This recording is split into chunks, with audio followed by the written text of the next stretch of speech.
네, 오늘 설교의 제목은 말씀의 실질입니다. 말씀의 실질. 이 사는 게 힘들어지면은 누군가의 따뜻한 말 한마디가 큰 힘이 됩니다. 뭐 대단한 말, 뭐 멋진 말 이런 말이 아니어도 마음을 이렇게 알아주는 말 한마디, 또 마음을 알아주려고 애쓰는 듯한 한마디가 힘이 됩니다.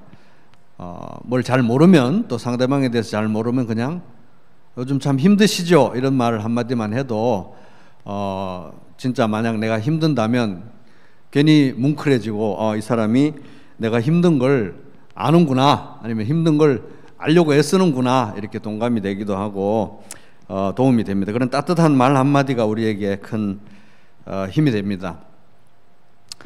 그런데 이제 살다 보면은 진짜 힘들 때가 있죠. 진짜 힘들 때.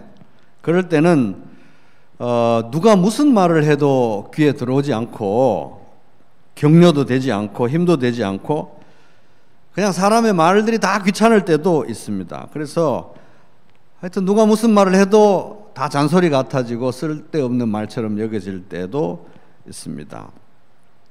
그럴 때 유일하게 우리들의 마음을 뚫고 들어와서 우리에게 힘을 주고 우리를 살리는 것이 바로 하나님의 말씀입니다. 오늘 이 본문, 이 시편 119편 89편에서 96절 이 말씀을 우리가 살펴보면, 이 시를 지은 이 시인도, 이분도 정말 힘든 시간을 인생에서 경험한 것 같은데, 그 고난의 시간을, 고난의 세월을 버티게 한 것이 바로 하나님의 말씀이었다, 이렇게 고백하고 있습니다. 92절이죠. 92절. 주의 법, 주의 말씀, 주의 법이 나의 즐거움이 되지 아니하였다면 내가 내 고난 중에 멸망하였으리라. 그래서 우리 이번 주가 부교절인데, 우리 교회 부평교회 무교절 부교절인데 여기 이제 현수막, 우리 가정에서는 보이실지 모르겠습니다만 현수막에 주제 말씀을 이 92절로 잡았습니다. 주의 법이, 말씀이 나의 즐거움이 되지 아니하였다면 내가 내 고난 중에 멸망하였으리라. 그래서 이 시인의 고백은 자기가 너무 힘든 시간을 거쳤는데 그 시간을 지나면서 하나님 말씀이 없었으면 내가 어떻게 할 뻔했나, 이런 고백을 하는 겁니다. 그런데 이 말씀은 우리 종교개혁자 마틴 루터가 평생을 걸쳐서 붙들었던 말씀이기도 합니다. 이분이 이제 마틴 루터가 이제 1542년에 이제 사망했는데, 소천했는데, 죽기 4년 전에 자신의 성경에 보면 이제 여백들이 있잖아요, 그죠? 이제 그 여백의 어느 한 페이지에 이 말씀을 이렇게 깨알같이 적어 놓았다고 합니다. 그러니까 이 1500년, 그러니까 이 기독교가 이제 교회가 태동되고 나서 1500년 동안이나 이제 지속되었던 이 로마 가톨릭의 전통과 종교적인 기득권에 맞서 가지고 오직 성경, 오직 믿음, 오직 은혜, 이런 걸 외치면서 종교개혁에 선봉에 섰을 때 얼마나 무서웠겠습니까, 그죠? 굉장히 무섭고 굉장히 고통스러운 시간을 지났을 때인데, 치열한 전쟁 같은 인생을 살았는데 그 두렵고 또 살떨리는 그런 전쟁 같은 세월 속에서 이 마틴 루터를 붙들었던 내면적인 어떤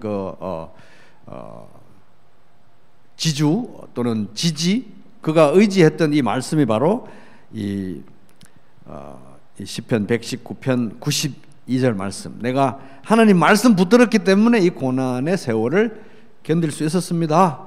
그 고난의 세월 동안 하나님 말씀 없었으면 제가 어떻게 지냈을까요? 이런 고백을 인생 말년에 거기다 적어 놓았던 것입니다. 진짜 진심이었던 거죠, 그죠? 그래서 우리의 정말 큰 고난, 사람의 어떤 말도 우리에게 위로가 되지 않을 때 우리에게 이 험난한 시간을 통과할 수 있게 해주는 실질적인 능력을 가진 게 바로 하나님의 말씀이 주는 행복이다. 하나님의 말씀이 주는 이 비밀스러운 기쁨이 그 어려운 시간을 견디게 한다 하는 것입니다. 근데 이제 우리가 좀 생각해 볼 필요가 있습니다. 그러면 하나님의 말씀이 어떻게 우리에게 이런 실질적인 힘으로 작용할 수 있는가? 그 어려운 세월을 이기는 힘으로 작용할 수 있는가? 그거를 이제 오늘 이 본문 속에서 이 시편 119편 89절에서 96절 이 말씀 속에서 한번 그 이유를 찾아보겠습니다. 첫 번째 따라 보겠습니다. 그러니까 이제 하나님의 말씀이 이런 실질적인 힘이 되는 이유가 무엇인가? 첫 번째 따라 보겠습니다. 창조의 말씀. 시작. 그래서 최근에 이제 어떤 그 신문 기사를 제가 읽다 보니까 영국 사우샘프턴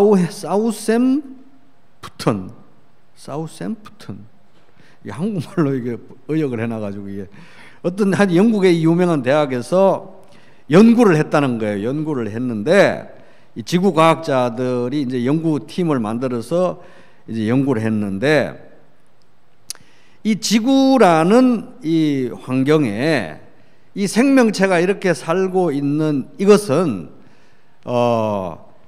이제 어떤 뭐 자기들 개념은 이제 필연적인 어떤 그런 게 아니라 우연하게 이렇게 됐다는 거예요. 그러니까 연구를 돈을 이제 들여가지고 연구를 해보니까 우연의 산물인데 우연의 산물이라고 결론을 이제 내기는 했지만 우연이라고 하기에는 이 모든 조건들이 너무 복잡해서 그래서 필연이라고 하면 어떤 뭐 창조주나 원인이 있는 걸로 되니까 이제 우연이라고 한 거예요. 우연인데 우연으로 하기엔 이 지구의 생명체들이 살아가는 게 너무 대단해서 뭐라고 말을 했냐면 참 운이 좋았다. 운에 따른 결과라는 고급 학술지 이 논문을 썼다는 거예요. 진짜 신문에 그렇게 나왔어요. 사우샘프턴 대학교의 지구과학자 토비 티렐 교수 팀이 이런 어마어마한 슈퍼컴퓨터를 돌려가지고 연구한 결과 이 지구의 생명체가 이렇게 사는 것은 어마어마한 우연인데 우연으로 치기엔 너무 모든 조건들이 복잡하기 때문에 굉장한 운이 따랐다. 그래서 저는 제가 진짜 이 신문에 이 과학자들이 이런 거를 제가 너무 놀랐어요. 우연인데 운이 따랐다.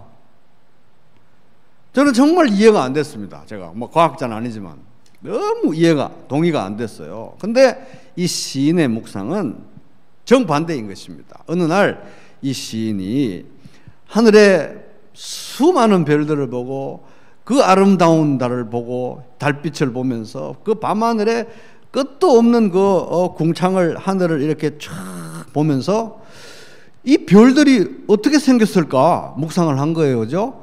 묵상을 하다 보니까 창세기 말씀이 기억이 났고 거기에 빛이 있으라고 말씀하시니까 빛이 있은 거 아닙니까? 그죠? 그래서 이것이 하나님의 말씀으로 되었구나. 저 많은 별들이 하나님의 말씀으로 만들어진 거구나. 이렇게 묵상이 이제 진행되었고 깊은 각성이 왔던 것입니다. 이런 것들은 그냥 우연하게 생긴 것들이 아니라 하나님께서 말씀으로 창조하신 거구나.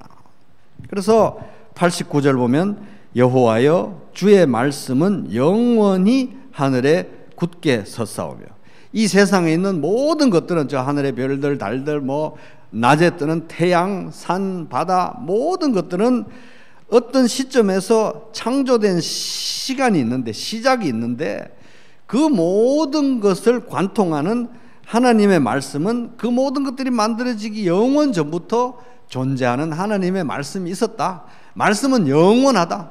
이 세상에 대단한 피조물들이 있지만 그 모든 것들이 만들어지기 전부터 하나님의 말씀은 존재했다. 하나님의 말씀은 확실하게 세워져 있었다 하는 것입니다. 그리고 90절 주의 성실하심은 대대에 일어나이다. 주께서 땅을 세우셨으므로 땅이 항상 있사오니. 그래서 그 어마어마한 과학자들이 슈퍼컴퓨터를 가지고 어마어마한 예산을 들여가지고 연구를 했더니 이것은 우연의 산물인데 운이 좋았다 이런 결과가 아니고 이 시인은 묵상을 해보니까 이 우주가 이렇게 질서정연하게 운행되고 있는 이것은 바로 하나님의 어떠하심을, 하나님의 창조주 하나님의 어떠하심을 드러내고, 와, 우주가 이렇게 서 있는 걸 보니까 이것을 만드신 하나님은 참 믿을만 하신 분이구나.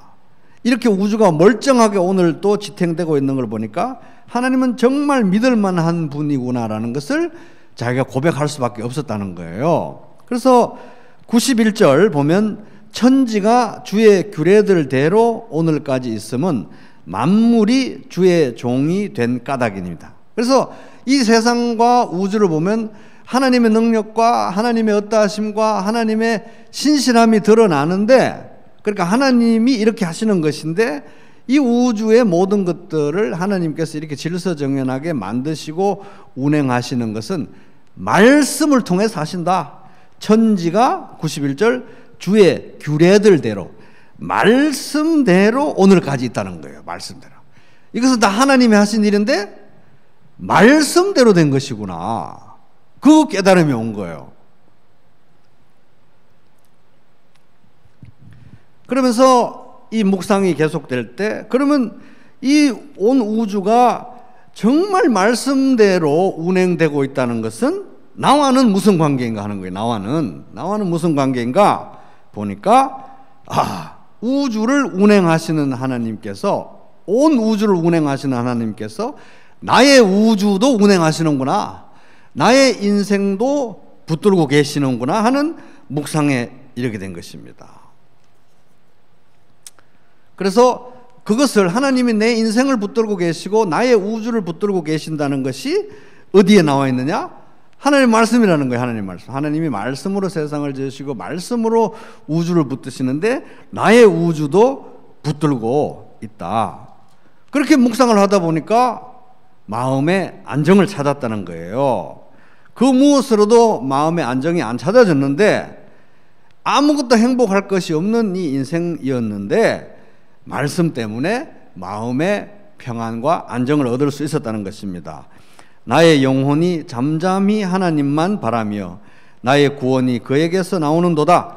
오직 그만이 나의 반석이시요 나의 구원이시요 나의 요새이시니 내가 크게 흔들리지 아니하리로다. 시편 62편 1절에서 2절 말씀. 그래서 이 광대한 하나님의 말씀이 없었으면, 창조의 말씀이 없었으면 내가 어쩔 뻔했나?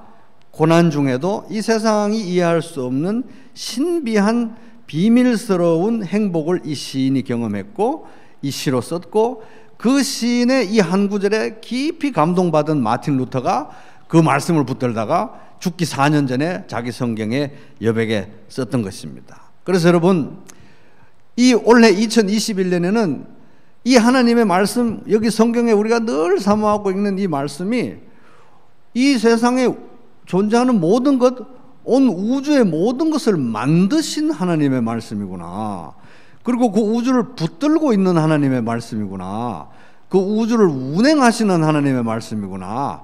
그래서 나의 인생도 이 말씀이 붙들고 있구나를 실질적으로 따라해 보겠습니다. 실질적으로 경험하는 한 해가 되시기를 바랍니다. 두 번째, 하나님의 말씀은 어떤 것인가? 어떤 것이기에 이렇게 내가 가장 어려운 고난의 시간을 견디는 비밀스러운 힘, 실질적인 힘이 되는가? 둘째 따라해 보겠습니다. 생명의 말씀, 시작. 그래서 이제 93절에 보면, 그러니까 92절에 고백을 할 수 있는 이유로 두 번째인 거예요. 92절이 이제 나의 이 주님의 말씀이 나의 즐거움이 안 됐으면 내가 이 고난의 시간을 어떻게 통과했을까? 그 두 번째 이유, 이제 생명의 말씀이라는 겁니다. 93절 보면, 내가 주의 법도들을, 말씀들을 영원히 잊지 아니하오니 주께서 이것들 때문에 나를 살게 하심이니이다.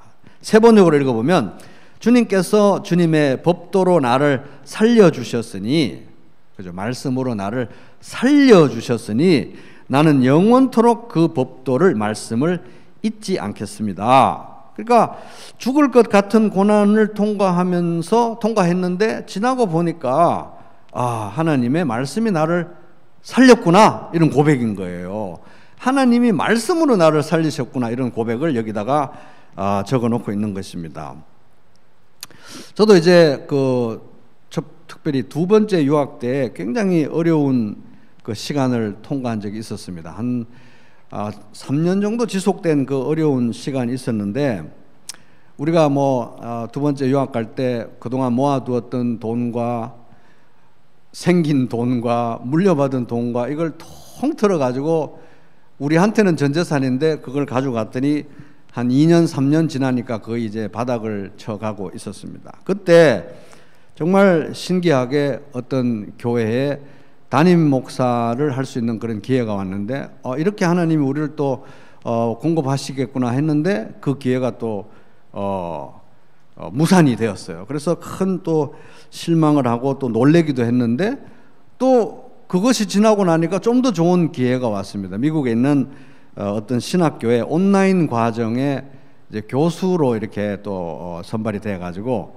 어떤 친구가 소개를 해서, 그래서 이 유학생 비자에서 일을 할 수 있는 허가를 받아서 2년 동안 이제 그 온라인 과정의 교수로 이제 일을 하게 되었는데, 이제 돈이 이제 꽤 들어왔어요. 그래서 이렇게 하면 유학 기간에 굶지 않고 먹고 살 수 있겠구나 하는 이제 그런 생각이 들었습니다. 그 친구, 나에게 소개시켜 준 친구도 이제 외국 학생이었는데 이 교수직을 하다가 신분을 이제 영주권도 얻고 했어서 우리도 그렇게 할 수 있겠다 이제 이렇게 생각을 했죠. 근데 그것이 2년이 이제 다 차기도 전에 이제 모든 제도가 바뀌어 가지고 우리가 신분을 취업 비자나 영주권으로 바꿀 수 없다는 이제 결과를 알게 되었고, 그때부터 정말 초조한 이제 인생이 시작이 되었습니다. 이제 이 2년 마지막 기한이 끝나면 이제 우리는 굶어 죽는구나.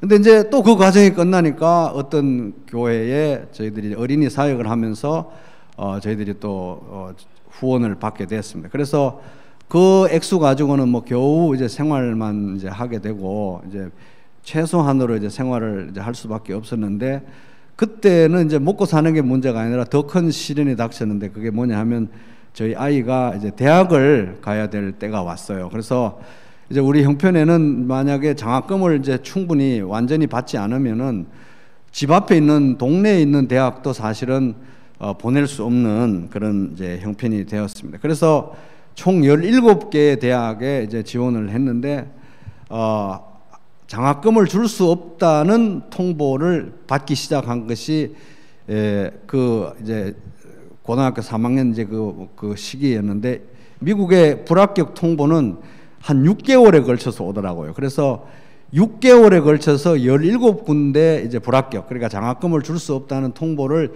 6개월에 걸쳐서 17군데를 이제 받는 시간이 있었습니다. 그때가 이미 이제 앞서서 2, 3년 전부터 놀래고 좌절하고 놀래고 좌절했던 시간이 겹쳐지면서 이제 아이 입시 문제가 닥치고 막상 제 문제가 아니라 자식의 문제가 이제 닥치니까 제가 이제 이미 누적된 우울감과 좌절감과 불안감이 이제 겹쳐서 저희 부부가 굉장히 이제 힘든 상황을 통과했습니다. 정말 이렇게 일어나면 눈을 뜰 수 없을 정도로 하나님에 대한 배신감과 미래에 대한 두려움과 막 불안감이 저를 엄습하고 있었습니다. 그때 이제 제가 어떻게든 살려고 붙들었던 것이 하나님의 말씀인데, 시편 말씀을 하루에 한 장씩 읽어가면서 각 시편마다 가장 내 마음을 적시는, 내 마음을 터치하는 그 한 구절을 이제 쓰고 기록하고, 왜 이 말씀이 나에게 힘을 되는지 150일 동안 그렇게 쭉 이렇게 시편 말씀을 묵상했던 그 기억이 있는데, 그 기록을 지금도 제가 이렇게 보면 막상 지나서 이렇게 보면 그 고난의 시간 동안 나를 붙들었던 게 무엇인가가 자명해집니다. 정말 말씀이 나를 붙든다는 것이 이런 것이구나, 그런 것을 지금도 고백할 수가 있습니다. 내 영혼을 소생시키시고 자기 이름을 위하여 의의 길로 인도하시는도다. 시편 23편 3절. 나의 죽어가던 영혼을 소생시켰던 것은 진짜로 정말로 시편 그 말씀이었던 거예요. 말씀이 우리를 살린다. 그래서 이 시인도 말씀이 자기를 살리는 경험을 했고, 그래서 고난 중에 말씀의 그 비밀스러운 행복이 없었다면 내가 그 시간을 어떻게 지낼 수 있었을 것인가 고백하고 있고, 마틴 루터도 이 말씀을 보고 큰 감동을 받아서 고난의 세월을 견디는 것은 정말 말씀이구나. 근데 저 같은 사람도 그 학생 시절에 이 말씀을 붙들고 지나왔던 그런 경험을 동일하게 했고, 우리 모두도 다 그런 경험을 공유할 수 있다고 믿습니다. 너희가 거듭난 것은 썩어질 씨로 된 것이 아니요 썩지 아니할 씨로 된 것이니 살아있고 항상 있는 하나님의 말씀으로 되었느니라. 베드로전서 1장 23절 말씀. 우리에게 주어진 성도로서의 생명, 그러니까 하나님의 자녀로서의 생명 자체가 말씀으로 시작이 되었는데, 말씀으로 주어진 생명, 말씀으로 거듭나게 된 이 생명은 말씀이 없으면 절대로 풍성하게 누릴 수 없는 생명, 없는 종류의 생명이라고 하는 것입니다.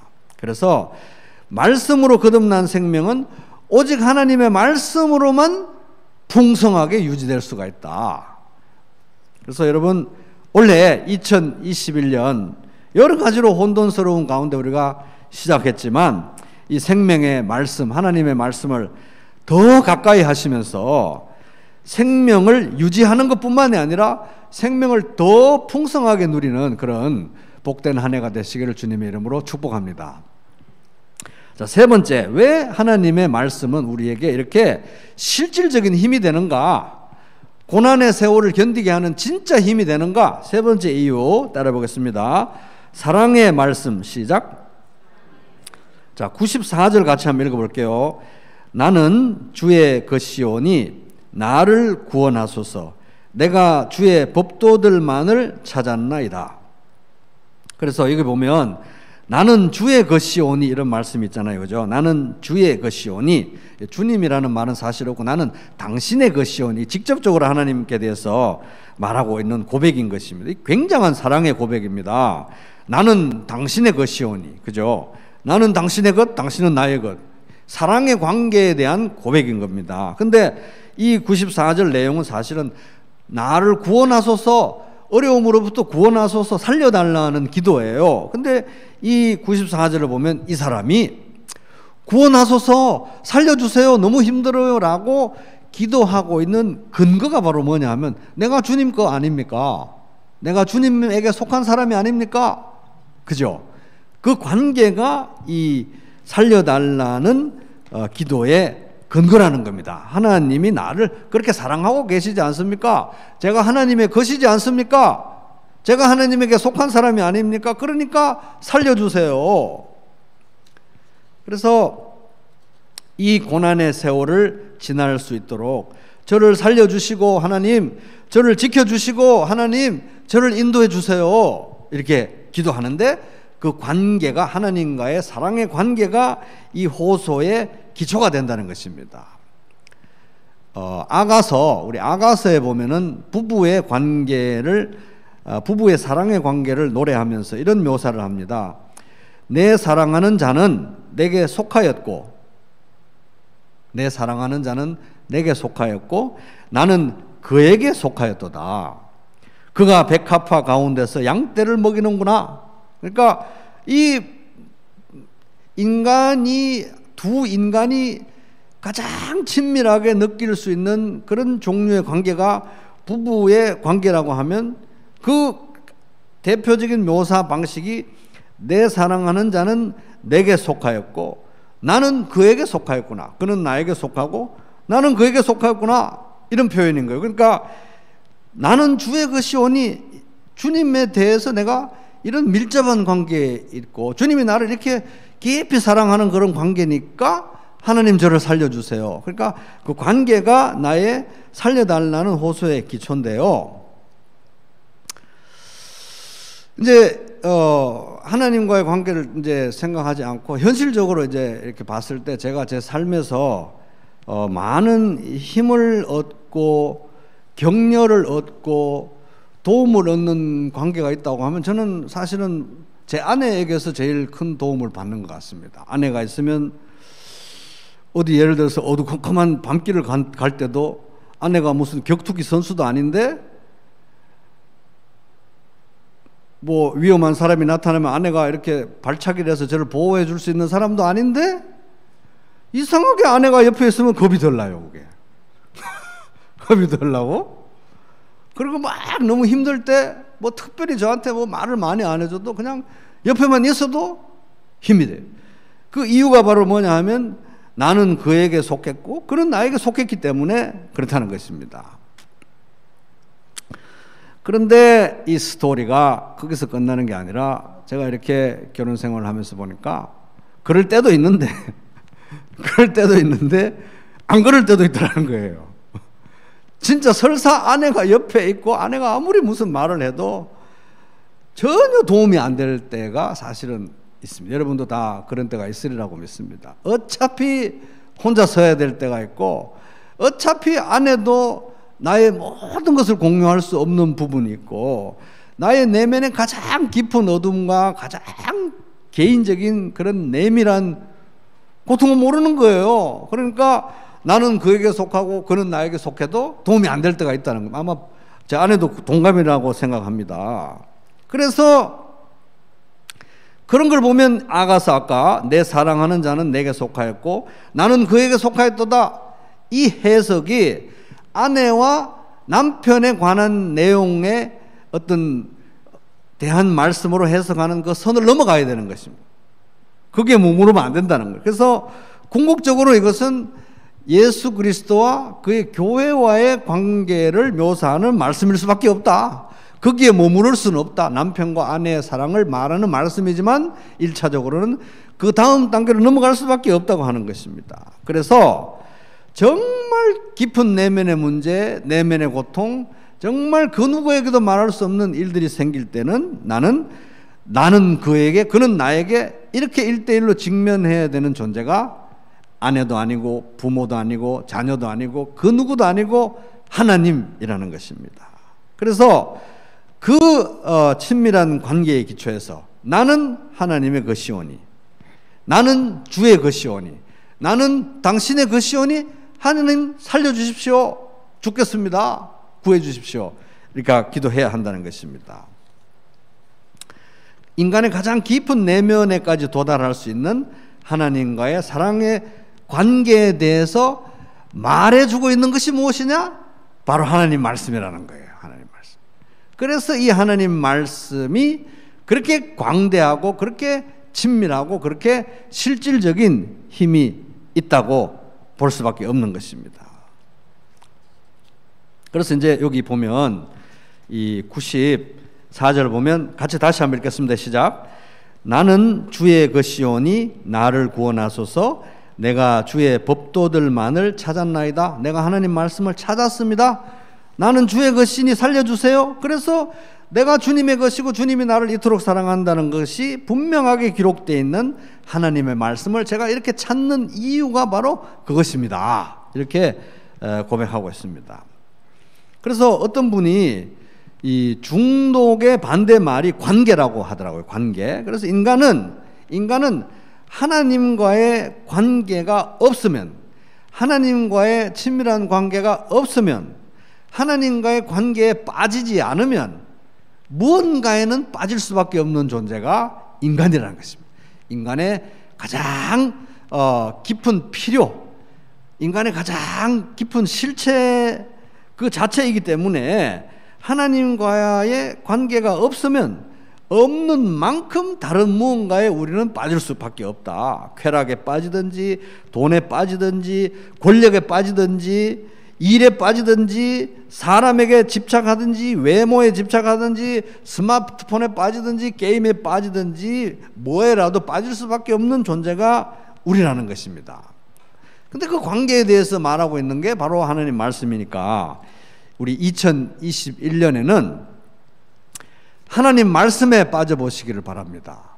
하나님 말씀에 빠지고 하나님 말씀 속에서 하나님이 나를 정말 얼마나 사랑하시는지, 또 내가 하나님께 얼마나 어떻게 속해 있고 하나님이 나에게 어떻게 속해 있는지, 이 관계가 얼마나 아름답고 감사한지 말씀 속에서 실질적으로 발견하고 경험하고 누리는 그런 2021년 되기를 바랍니다. 자, 오늘 말씀을 이제 한마디로 요약을 하면 따라 보겠습니다. 말씀의 실질을 경험하라. 시작.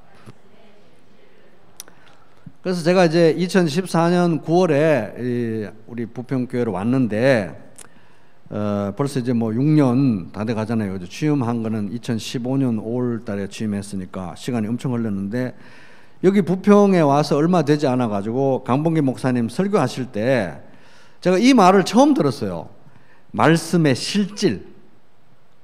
그래서 굉장히 그 실질이라는 단어가 제게 충격적으로 다가왔습니다. 아, 실질. 말씀의 실질. 실질은 실제로 있는 본바탕 또는 실제, 공허한 얘기가 아니라 말씀의 실질. 제가 그 말씀의 실질이라는 단어를, 표현을 딱 듣고 제 마음에 불이 탁 켜졌습니다. 와, 내가 정말 원했던 것이 저거였구나, 이런 생각을 제가 하게 됐어요. 제가 지금까지 성경 공부한다고 미쳐가지고 온 가족을, 처자식을 다 이끌고 2번이나 아무 대책도 없이 돈키호테 같이 미국을 갔다 왔다 하면서 11년의 시간을, 가장 인생의 정점인 청춘의 시간을 보냈는데, 말씀의 실질이라는 단어를 딱 듣고 나니까 내가 그토록 사랑하고 그토록 지독하게 연구했던 이 말씀의 실질을 경험하고 싶다. 내가 진짜 원했던 게 이거였구나. 부평에 온 이유도 아마 그것일 수 있겠구나. 말씀의 실질. 그렇게 머리로만 공부했었는데 이제는 진짜 실질을 경험하고 싶다 하는 생각이 제 마음에 불이 딱 켜지면서, 앞으로 남은 인생의, 내 인생의 목표는 말씀의 실질을 경험하는 것이다, 이렇게 제가 마음을 다잡았습니다. 그리고 이제 벌써 뭐 5년 6년 이렇게 지나갔는데, 지난 12월 달에 제가 물러남의 시간 갔잖아요. 가가지고 저기 가평에 가서 기도를 탁 하는 가운데 진짜 제가 다시 하나님 앞에서 저 자신에게 물어봤어요. 진짜 원하는 게 뭔가? 정말 원하는 게 뭔가? 외형적인 어떤 것인가? 정말 묻고 물어봤는데 이것은 정말 하나님께서 저에게 주신 소원이 맞더라고요. 정말 원하는 것은 바로 여기 이 부평 땅에서, 이 부평교회 안에서 지체들과 함께 그동안 제가 그렇게 많은 시간을 들여서 공부하고 읽고 또 읽고 연구했던, 붙들었던 말씀들인데, 그것이 그냥 머리로만 지나가고 말로만 하는 게 아니라 이제 하나님 정말 실질을 경험하고 싶습니다. 말씀의 실질. 따라 보겠습니다. 말씀의 실질. 그래서 말씀의 실질을 경험한 게 진짜 제 마음의 소원이라는 게 제가 진짜 하나님 앞에서 고백할 수밖에 없었습니다.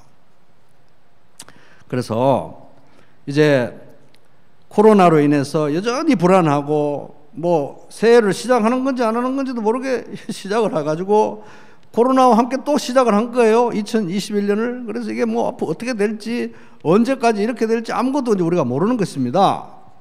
그런데 이런 가운데 이제 우리가 정말 우리 부평교회 식구들이 하나님 말씀의 실질을 경험하게 해주십시오.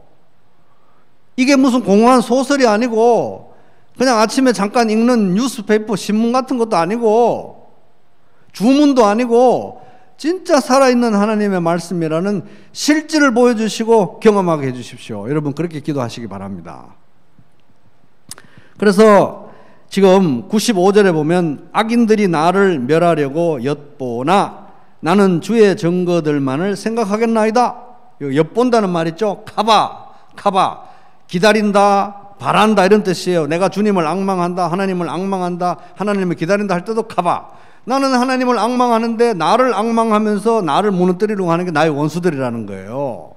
그래서 나의 원수들, 나의 문제들, 내 인생의 문제들, 나를 싫어하는 사람들, 궁극적으로는 마귀, 이 모든 나를 괴롭게 하는 문제들은 나를 바라고 쳐다보면서 호시탐탐 나를 노리는데, 온갖 문제들이 내 인생에 있는데 그것들을 직면하는 나의 생존 전략은 뭐냐? 바로 하나님 말씀이라는 것입니다.